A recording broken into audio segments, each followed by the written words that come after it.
Technology के माध्यम से समन्वय करते हुए हम आगे बढ़ सकते हैं। कैसे मातृभाषा में सीखना बहुत ज़रूरी है क्योंकि वहाँ समझ अच्छी तरह से होती है। वैसे ही अंग्रेजी का भी महत्व है क्योंकि एक कम्युनिकेशन लैंग्वेज के रूप में अंग्रेजी के विरोध में नहीं, अंग्रेजी भी सीखनी चाहिए, लेकिन हमारी मातृभाषाओं में सीखने में आसानी होती है। इसके बारे में भी विस्तृत तरीके से कहा और काफ़ी उदाहरण देते हुए उन्होंने अपना वक्तव्य किया। उसके बाद उसी सत्र में श्री श्रीधर वेम्बू जो CEO झो कॉर्पोरेशन के हैं, उन्होंने अपने बारे में कहते हुए अपने की नोट एड्रेस में उन्होंने कहा कि वो अमेरिका छोड़कर जब आए आंध्र प्रदेश और तमिलनाडु के छोटे गांवों में लोगों को शिक्षा प्राप्त करने के लिए मौका देने के लिए उन्होंने जो स्कूल्स का निर्माण किया है जहां डिग्री के अलावा उनको कौशल निर्माण करना, स्पेशली वोकेशनल सॉफ्टवेयर डेवलपमेंट करना, और उन्होंने कैसे अपनी मातृभाषा में शिक्षा ली थी उसके बारे में जानकारी दी। उस पश्चात हमारे जो विविध सत्र थे उनकी शुरुआत हुई। पहला सत्र जो हुआ उसमें सबसे महत्वपूर्ण मैं ये बताना चाहता हूँ कि एक सत्र में 5 सत्र हुए, कल 2 सत्र हुए और आज इस समारोह सत्र के पहले और 3 सत्र हुए। 5 सत्रों में जो चर्चा हुई वो बहुत ही रुचिकारक, रोमांचकारक, उत्साह से भरी हुई, रोचक और स्फूर्तिदायक है। ये बहुत महत्वपूर्ण बात है। और संवाद में तो इतनी रोचकता थी कि हर सत्र को समाप्त करने के लिए जो कोऑर्डिनेटर थे उनकी बहुत ही कठिनाई आ रही थी। लोग और प्रश्न पूछना चाहते थे, किसी को बाहर जाके इनफॉर्मली बाद में बात कीजिए कहना पड़ा। ऐसे इस माहौल में ये 5 सत्र चले। और सबसे महत्वपूर्ण हम कई बार देखते हैं कि जब सम्मेलन होता है तो पहले दिन तो बहुत लोग रहते हैं, दूसरे दिन कम होते हैं, लेकिन यहाँ कोई कम नहीं हुए हैं और सारे लोग सेकेंड डे तक पूरे रहे हैं। इसका मतलब सारे जो पार्टिसिपेंट यहाँ डेलीगेट्स आए हुए हैं उनको इस विषय में बहुत ही रुचि है, ये दिखाई देता है। पहला सत्र जो था लिवरेजिंग टेक्नोलॉजी फॉर भारतीय लैंग्वेजेस, जिसमें श्रोताओं ने और जो श्रोताओं में विद्वान बैठे हुए उन्होंने बहुत ही रचनात्मक, सृजनात्मक सुझाव दिए, प्रश्न भी पूछे और उसके उत्तर देने में कई बार हमारे जो पैनलिस्ट थे उनको कठिनाइयाँ भी पैदा हुई थी। ऐसे पहला सत्र जो था उसमें role of technology in teaching learning processes in भारतीय लैंग्वेजेस और भारतीय languages as a medium of instruction, जो शिक्षा हमारी स्कूली से लेकर उच्च शिक्षा तक कैसे मातृभाषा में होनी चाहिए और उसके लिए टेक्नोलॉजी माध्यम से, तकनीकी माध्यम से हम कैसे उनको उपलब्ध करा सकते हैं, उसके बारे में चर्चा हुई थी। Technology for testing language proficiency एक महत्वपूर्ण विषय है जो हम अलग अलग देशों में देखते हैं कि उनकी भाषाओं में टेस्टिंग के लिए बहुत सारे सॉफ्टवेयर होते हैं, तो हमारी भारतीय भाषाओं के लिए भी ऐसे सॉफ्टवेयर का डेवलपमेंट होना चाहिए, इसके बारे में भी चर्चा हुई। हमारे शिक्षकों को भी अपनी भाषाओं में शिक्षा देने के लिए कैसे तैयारी करनी चाहिए, उसका भी टेक्नोलॉजी के माध्यम से उनको कैसे दिया जाए, उसकी भी चर्चा हुई। और सबसे महत्वपूर्ण इस सत्र को Shri Sanjay Kumar ji, secretary school education, इन्होंने अध्यक्षता की थी। उस सत्र में प्रोफेसर पुष्पक भट्टाचार्य जो IIT बॉम्बे के प्रोफेसर हैं, उन्होंने पार्टिसिपेट किया और उन्होंने आर्टिफिशियल इंटेलिजेंस और मशीन लर्निंग, इसका प्रभाव कैसे हमारे लर्निंग एक्सपर्टाइज निर्माण करने के लिए हो सकता है और किया जा रहा है, उनके खुद के कुछ उदाहरण के माध्यम से जो नेचुरल लैंग्वेज प्रोसेसिंग और machine learning, psycho linguistics, even eye tracking, information retrieval and Indian language word notes, इसके बारे में विस्तृत जानकारी दी।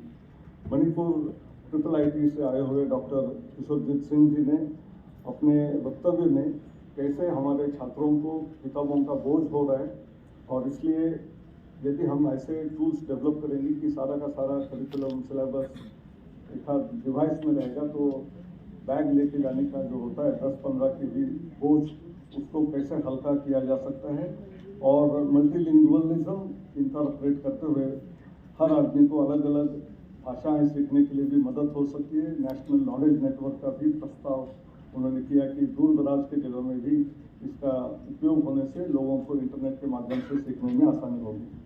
उस पश्चात उसी सत्र में नताशा जोग जो head of public policy Meta से है, उन्होंने अपने भाषण में कैसे वो CBSE के साथ कार्य करते हुए 10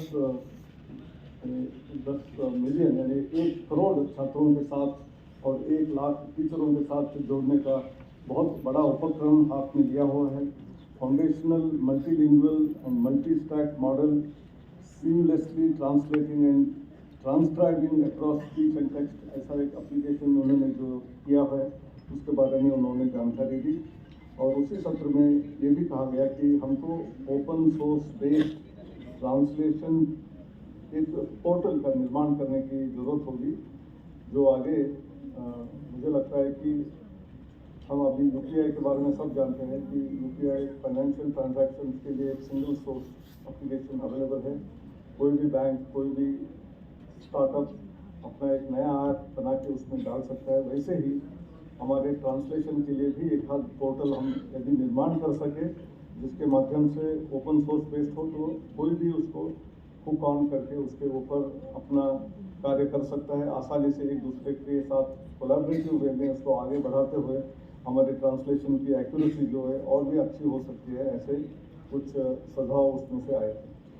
उसमें कई लोगों ने ये भी पूछा कि how to translate all languages in one application, वही इसमें से आप निकल सकता है। सिंगल पोर्टल होगा तो अपने आप उसमें सारी भाषाएं होंगी, उसके सहारे ये हो सकता है। How is it possible for science and technology terms? हमारे बीच में आखिरी सत्र में डॉक्टर झा ने काफ़ी सूचीपूर्वक बताया कि कैसे CSTT के माध्यम से हमारी जो प्रणाली है भाषा में, अलग अलग भाषाओं में शब्द के निर्माण करने की कैसी परिस्थिति इतनी कठिनाइयों के बीच में होती है, उसके बारे में उन्होंने जानकारी दी थी।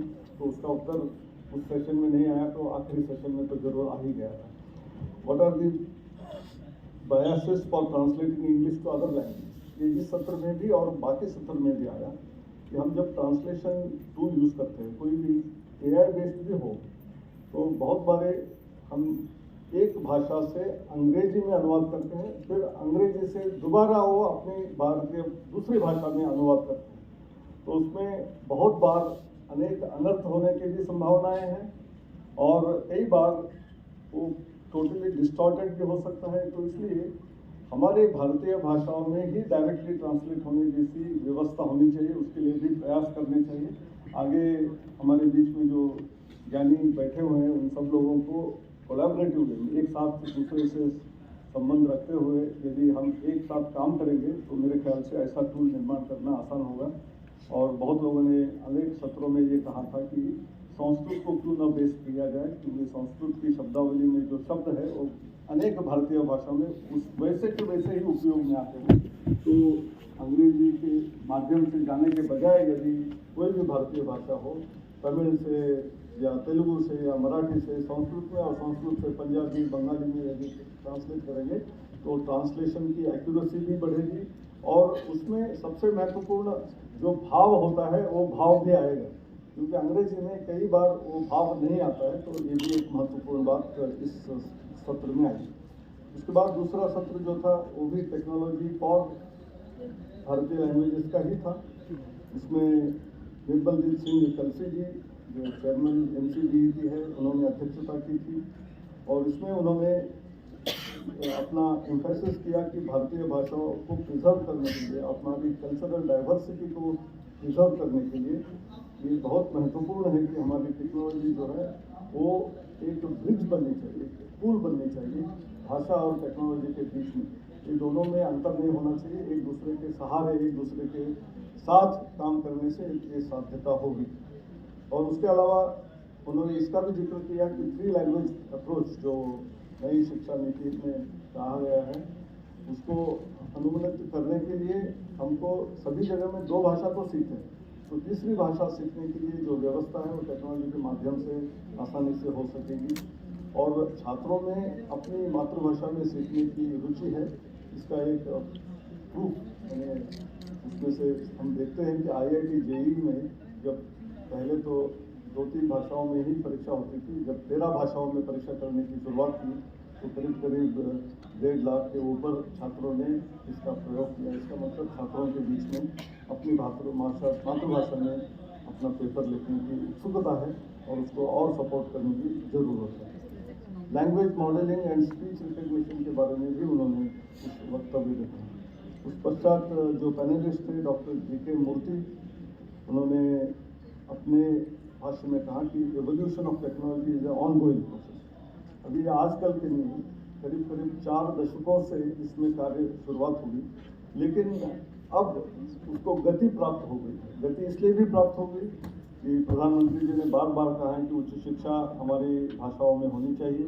उसके अलावा हमारी राष्ट्रीय शिक्षा नीति में भी इसको जोर लगाया है। ये सब कारणों से टेक्नोलॉजी का डेवलपमेंट और फास्टर हो रहा है। और कई बार हमको भी लगता था इसके 5 सत्र होने के पहले कि बहुत सारी चीज़ करनी बाकी है, लेकिन जब 5 सत्रों में अनेक विशेषज्ञों ने अपने अपने अनुभवों के आधार पर अपने अपने कार्यों को जब अवगत कराया, तो लगा कि हम इतने पीछे तो नहीं हैं, हम काफ़ी आगे बढ़ चुके हैं, लेकिन अभी भी लंबी रेस है, अभी इतना पूरा नहीं हुआ है और भी कार्य बहुत करना बाकी है, ये भी है। तो उन्होंने मशीन ट्रांसलेशन के बारे में भी बताया, साइन लैंग्वेजेस के बारे में भी बताया, कैसे हम दिव्यांगजनों को भी कैसे मदद करना चाहिए, क्योंकि उसके बिना इंक्लूसिव एजुकेशन नहीं हो पाएगा। ये सब चीज़ों को कहा गया था। और भारतीय भाषाओं में हमारे पेमेंट गेटवेज भी होने चाहिए। ऐसे जो एग्जिस्टिंग गेटवे यूपीआई से आज लोग अपना इस्तेमाल तो कर रहे हैं, लेकिन यदि भारतीय भाषाओं में अगर होगा तो और भी अच्छा होगा। उसके अलावा बाद में बुद्धा चंद्रशेखर, जो AICTE स्थित चीफ कोऑर्डिनेटिंग ऑफिसर है, उन्होंने अनुवादिनी टूल जो डेवलप किया गया उसके बारे में जानकारी दी। ऐसे उसमें अलग अलग तरीके से हम जनरल और जनरेटिव AI का उपयोग करते हुए उसको काफ़ी हद तक क्वालिटी ट्रांसलेशन हो सकता है। इतना ही नहीं, किताबों का भी ट्रांसलेशन हो सकता है, इसके बारे में जानकारी दी। उसके बाद प्रोफेसर राजीव सांगल, IIIT हैदराबाद के पूर्व डायरेक्टर निदेशक, उन्होंने role of startups and collaborative movement between different people who are working in this domain, उसके बारे में कहा। और जो कार्य अभी लिया हुआ है उसमें भाषा दान और डेटाबेस तैयार करने के बारे में कहा। इसके बाद के बहुत सत्रों में बहुत जिक्र हुआ कि हमारा डेटाबेस अभी भी वीक है। अंग्रेजी में डेटाबेस स्ट्रॉन्ग होने की वजह से वहाँ काफ़ी एप्लीकेशंस बहुत अच्छी तरीके से होती है। तो जब तक हमारी भारतीय भाषाओं में अपने वाक्यों को, पैराग्राफ को हम अच्छी तरीके से लिख के दान नहीं करेंगे और लिखेंगे नहीं, तब तक हमारा मशीन उसको मशीन लर्निंग के माध्यम से सीखेगा नहीं। और जब तक वो सीखेगा नहीं, तब तक अच्छा ट्रांसलेशन और अच्छी one language to other language जाने का सहारा नहीं हो पाएगा। इसके बारे में भी उसमें कहा गया था। और उन्होंने भी जोर दिया कि और ज़्यादा काम करने की ज़रूरत है। बहुत बेहतर काम हो रहा है, लेकिन आवश्यकता ऐसी है कि और भी काम करने की ज़रूरत है।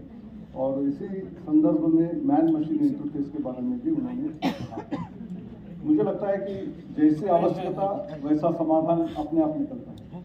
जैसा डिमांड बढ़ता है तब ऐसे ही लोग तैयार करना शुरू करते हैं। जब डिमांड नहीं था तो लोग ऐसे ऐप तैयार नहीं कर रहे थे। आज बहुत सारे लोग ऐप तैयार करना शुरू किए और AI के माध्यम से करीब करीब 80% जो काम है वो हो सकता है, लेकिन बाकी 20% के लिए हमको अभी भी काम करना पड़ता है। और उन्होंने भी ओपन फ्रेमवर्क, जो भाषिणी का गोल है, which includes creating an ecosystem with word benches, dictionaries and tools like Anuvadini. He also mentioned that need for an open framework for translation supporting various formats such as speech, OCR and text. ये सब एकत्रित होगा, अलग अलग भाषाओं का भी एकत्रित होगा, तब बहुत अच्छा होगा। वो कल की समाप्ति के बाद आज सुबह से फिर सत्र शुरू हुए। आज सुबह के सेशन 3 यानी तीसरे सत्र में डॉक्टर जगदीश जो UGC के अध्यक्ष है, उन्होंने अध्यक्षता की थी। उसमें उन्होंने भी कहा कि करीब करीब 65% आबादी जो है गाँव में रहती है, और जब तक उनको हम टेक्नोलॉजी के माध्यम से और भाषाओं के माध्यम से जोड़ेंगे नहीं, तो हमारा डेवलपमेंट मॉडल जो है वहाँ तक पहुँचेगा नहीं, तो देश पूरा विकसित कभी हो नहीं सकेगा। और इसलिए पॉपुलेशन इन रूरल एरियाज़ के बारे में हमको सोचना चाहिए, उनके बारे में उनकी बातें सुननी चाहिए, उनको भी हमको शामिल करना चाहिए। उसके ऊपर जोर दिया। कई टेक्नोलॉजी के उदाहरण उन्होंने दिए, जैसे वुड स्टील है, मंदिर का आर्किटेक्चर है। और अब देखते हैं कि जैसे top 10 Nobel laureates of the world जब देखेंगे तो उसमें से करीब करीब 8-9 लोग सभी अपने अपनी भाषाओं में सीख के आगे आए हैं। तो ऐसा नहीं है कि अपनी भाषाओं में सीखने से हम आगे नहीं बढ़ सकेंगे, इसका भी एक उदाहरण उन्होंने दिया। और हमारे देश में जो विविधता है उसको भी हमारे वेशभूषा संस्कृति के साथ जोड़ते हुए आगे बढ़ सकते हैं भाषा के माध्यम से। तो डॉक्टर बाणी सेंट्रल धवन तो गूगल की शिक्षा क्षेत्र की मुखिया है। उन्होंने उपभोक्ता के लिए क्या क्या कार्य गूगल के माध्यम से हो रहे हैं उसके बारे में कहा। 23 करोड़ इंटरनेट उपभोक्ता भारत में है, तो उनका universal access, affordability, platform devices, ऐसे अनेक नवाचार जो उन्होंने किए हैं उसके बारे में भी बताया कि जो मल्टीनेशनल कंपनियां हैं वो भी भारतीय भाषाओं के बारे में चिंतित है, क्योंकि यहाँ तो एक मार्केट है, एक 1.4 बिलियन पीपल, नेचुरली सारी बड़ी बड़ी कंपनियां भी इसमें योगदान देने के लिए तैयार है। हमको उनका भी उपयोग कर लेना चाहिए, हमारी भी जो ताकत है उसको भी लगाना चाहिए और हमको भारतीय भाषाओं को जोर देना चाहिए। उस पश्चात श्री अमिताभ नाथ जो डिजिटल इंडिया के भाषिणी के अध्यक्ष हैं, उन्होंने नेशनल लैंग्वेज ट्रांसलेशन मिशन जो 22 भाषाओं में कर रहा है, 72 R&D इंस्टीट्यूशन, IIT, MIT वगैरह वगैरह सब उसके साथ जुड़े हुए हैं, उसके बारे में भी जिक्र किया। आर्टिफिशियल इंटेलिजेंस बेस्ड टूल्स की जो बोली 11 भाषाओं में है उसके बारे में बताया। बाई डायरेक्शनल ट्रांसलेशन जो हो रहा है उसके बारे में भी बताया। टेक्स्ट टू स्पीच के बारे में बताया। OCR भी 14 भाषाओं में हो रहा है।